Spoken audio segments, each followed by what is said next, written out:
2015 EICMA, Moto Guzzi V9 Bobber and Roamer. Moto Guzzi unveiled two new mid-sized cruisers powered by a new 850cc V-twin engine. The new V9 Roamer is the spiritual successor to the Moto Guzzi Nevada, while the V9 Bobber adds a blacked-out bobbed cruiser to lineup. Both V9s will be available in the US as 2015 models, but we'll have to wait a little while for MSRPs. We saw both new V9 models earlier this year in spy photographs, assuming they were using the V7i line's 744cc twin. Now we know the V9 uses an air and oil-cooled 850cc V-twin with an 84mm bore and 77mm stroke.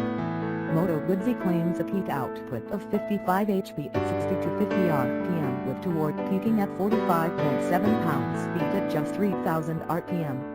The engine has a new aluminum crankcase, a new oil pan design and an inertia-calibrated crankshaft.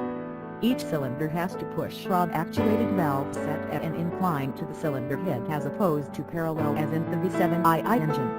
A brand new EICMA fits the fuel injection system, while a new exhaust system with a three-way catalytic converter and double oxygen sensors help the engine meet the more stringent for Euro's emission standards. The engine is paired with a new 6-speed transmission with a 179mm single dry-plate clutch, delivering power to the rear wheel via a double-jointed drive shaft. The two V9s share a new steel twin-tube cradle frame designed to optimize the weight distribution in front and behind the engine.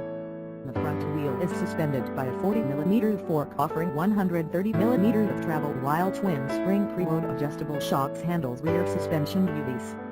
Braking performance is provided by a Brembo 4-piston caliper with 320mm disc on the front wheel and a 2-piston caliper with 260mm rotor on the rear wheel. ABS is standard, as is a 2-level traction control system. The Bobber has a thinner seat, reducing the seat height slightly to 30.3 inches. That's 16 inches. The front wheel is smaller than on the Roamer, but it sports a fatter 130/90 tire than the Roamer's 100/90. The rear tire is an identical 150/80, but it sits below a shorter rear fender. Moto Guzzi gave the Bobber a black outlook while adding some color with graphics in yellow or matte red.